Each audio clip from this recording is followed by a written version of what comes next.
The rain had only just stopped when Marcus Hale pulled his car off the cracked asphalt and onto the overgrown gravel path leading to the steel mill. He hadn't been back to Pittsburgh's Mill District since his uncle's funeral, and the sight that greeted him sent a heavy ache through his chest. The mill's smokestacks jutted into the sky like broken fingers, blackened with decades of soot. Rust ate through the corrugated siding, and shattered glass windows stared down like blind eyes. This was once the beating heart of his family's livelihood. Before corporations swallowed the industry whole, before history was twisted, this was where black hands had built something extraordinary, though no book ever gave them credit. Marcus, a lean young black journalist in his early 30s, with medium dark skin and short curly black hair, tightened his weathered jacket against the cold. His uncle had left him this place in the will, though most people would have seen it as a burden rather than a gift. But Marcus felt something else here, the hum of memory. The stories weren't dead. They were waiting. And he had returned to listen. The office was dark, its wooden panels warped with age. Marcus's flashlight beam cut across old filing cabinets and a desk that looked like it hadn't been touched in 40 years. Dust swirled in the air as he forced open the bottom drawer. At first, all he found were brittle pay stubs and receipts. But then his fingers brushed something leather-bound. He pulled it out carefully. It was a journal. A heavy, cracked spine. A smell of smoke and oil. His great-grandfather's name was scrawled on the inside cover, Elijah Hale. Marcus sat down, heart pounding, and opened the book. Diagrams leapt off the page, sketches of steel-press designs, formulas for alloys, and coded notes written in a hand both strong and deliberate. His breath caught. These were innovations. Major ones. The kind that should have made Elijah Hale a household name. But the history books credited Richard Sterling, founder of Sterling Steel. Marcus's hands shook as he turned page after page. The truth wasn't lost. It had been buried.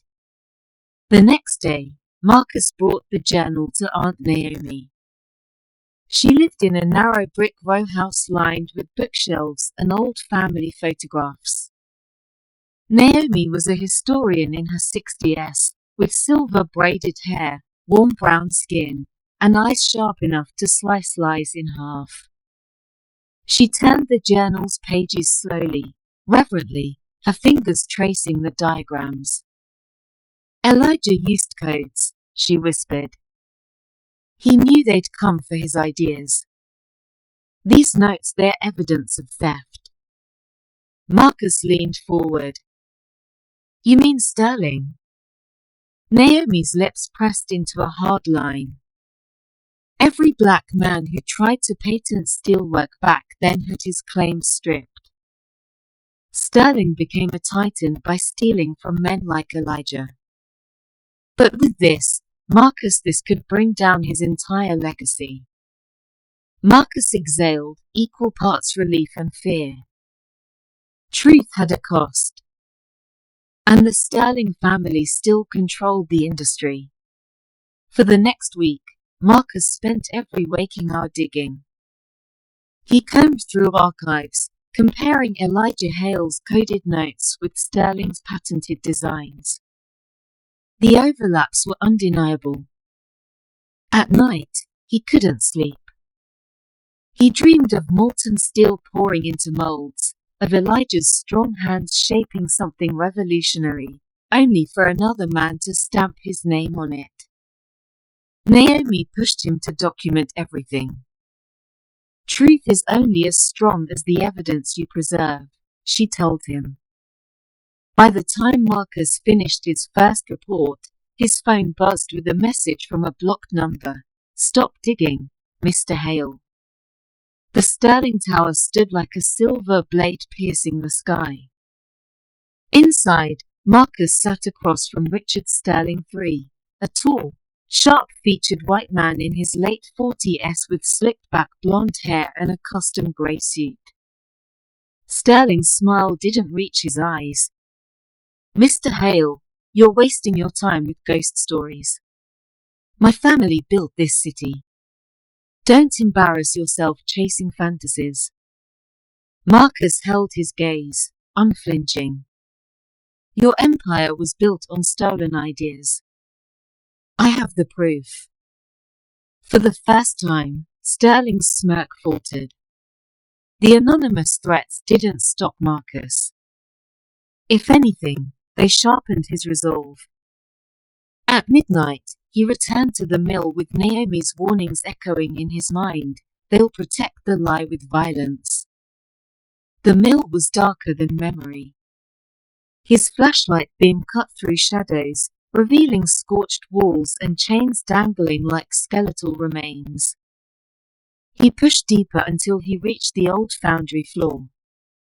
There, hidden under rusted panels, he found a locked trunk. Inside, more journals. Not just Elijah's but records from other black steel workers, all coded, all stolen. Sterling's entire empire wasn't built on one theft, but dozens. Marcus's chest tightened. This was the real history. A creak broke the silence. He wasn't alone. When Marcus turned, Richard Sterling III stood there with two security men. His smile was colder now, stripped of boardroom civility. "You really don't understand, do you?" Sterling sneered. "History isn't written by those who discover it. It's written by those who own it." The guards stepped closer. Marcus's heart pounded, but he tightened his grip on Elijah's journal. "Then maybe it's time someone rewrote it," Marcus said. Sterling's smirk twisted. "You won't leave here with that ledger." Marcus ran. The guards chased him through the cavernous mill, their footsteps echoing like war drums. He ducked under conveyor belts, leapt over piles of rusted scrap, clutching the journal to his chest. Sparks flew as one guard's baton struck metal inches from his head. Marcus slid beneath a broken catwalk, scraping his palms raw. His body screamed with exhaustion, but adrenaline carried him. At last, he burst through a shattered window and into the night, limping but alive. He collapsed in the weeds, clutching the journal as though it were oxygen.